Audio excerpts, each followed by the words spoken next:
Hey everybody, it's Crazy Keeping Carol. How you doing? Today I'm going to be doing my second Q&A. So it's been quite a while since my last Q&A, so I thought I would do another one. Alright, let's just get right into the questions. From Tilly's Vlogs and Videos, do you speak any languages? What is your PB for 3x3 and Pure Minx? By the way, I love your channel, you inspired me to start cubing. I'm really glad I inspired you to start cubing. I like hearing that I help people begin cubing. And if you want to know my PBs, I have it in my About page of my channel. I'm not sure if I don't have all the events because I don't do all the events, but I just put my PBs there, so if you ever want to know my PBs, just check out the About page. And if there is an event that's not there, just let me know and I'll try to add it if I do have a PB. As for languages I can speak English, a little bit of Mandarin, a little bit of Spanish, and a little bit of Latin.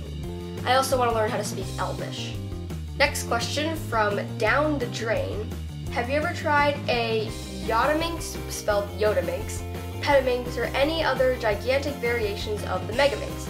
If so, how long do you think it would take you to solve the Minx? Well, I actually haven't tried any of the larger versions of the Megamix. I've only solved the Megamix itself, but I do think it would be really cool to try it out. But those puzzles are really expensive, and I feel like I don't play with larger puzzles that much just because it's such a repetitive process to solve it, so that's why I haven't gotten any or tried any.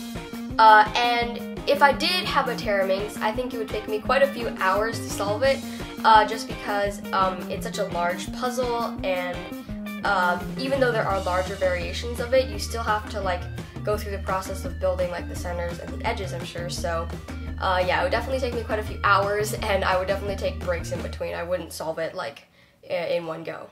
From That One Cuber, Megamix or 5x5? I prefer Megamix just because 5x5 is, even though it's its own event, I feel like it's too similar to the 3x3. I'm not really a fan of large puzzles because, like I said before, it involves just the same steps over and over and not anything new or interesting. So yeah, because of that, I'd have to go with Megamix because it is similar to how you solve a 3x3, but it is still a different type of puzzle. From Clash Lord 1115 Animations, how many methods have you tried for a 3x3? I've tried 2 methods, the beginner's method and CFOP. I feel like those are the 2 typical ones everyone's learned. But I really don't have an interest in learning other variations or methods to solve a 3x3. Though maybe it would be interesting to understand different ways to solve a 3x3, it just doesn't appeal to me that much. I feel like if you learn a method, you should get really good at that one method instead of learning a bunch.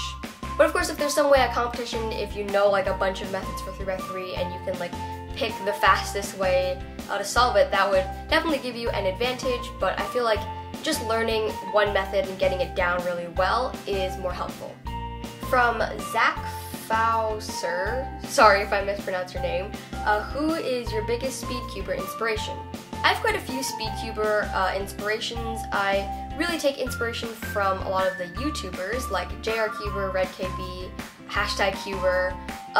Really my biggest inspiration would probably be JRCuber. He's really the channel that I kind of started watching, and I feel like most people started watching. I also take inspiration from RedKB because his videos are really high quality and they're very original. I also take inspiration from #Cuber because she's really fast and she learns a lot of algorithms beforehand, and it looks like she dedicates a lot of time to cubing, so I think that's really cool. From ShadowCuber25, have you magnetized a cube yourself because I messed up my Jing Hen? I've never magnetized a cube myself, but I did get one as a Christmas present.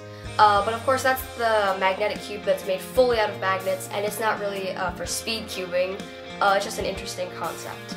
I definitely do want to try magnetizing a cube sometime in the future, but I feel like I haven't done it yet just because you can purchase magnetic puzzles already, so I don't know why I'd go through the process of magnetizing a cube if you can purchase one. But on the other hand, I really enjoy modding and those types of projects, so I feel like it would be interesting to magnetize a cube, but I have no idea how, so I'm sorry I can't help you with the fact that you messed up your Jing Hen. From Accurate Cuber, how tall are you? Well, this is actually an interesting fact about me. Even though I'm still a kid, I'm actually the size of a grown-up adult Hobbit. So yeah, that's all the questions I'm going to answer today. If your question didn't get answered, just leave it in the comment section down below. Just a quick tip, I'm not going to be answering questions that I've either already answered or is like a very basic question like what's your favorite Rubik's Cube, or like what's your PB, or what's your main 3x3, because I feel like the more interesting the questions are, the more likely I'm going to pick them. Also, don't ask questions that are like a list of 500 questions, because I'm not going to pick those. Just comment them one at a time and I'm more likely to pick it. But anyways, I really hope you guys enjoyed this video. If you did, make sure to like and subscribe. I'll see you guys next time on Crazy Cube and Carol. Bye!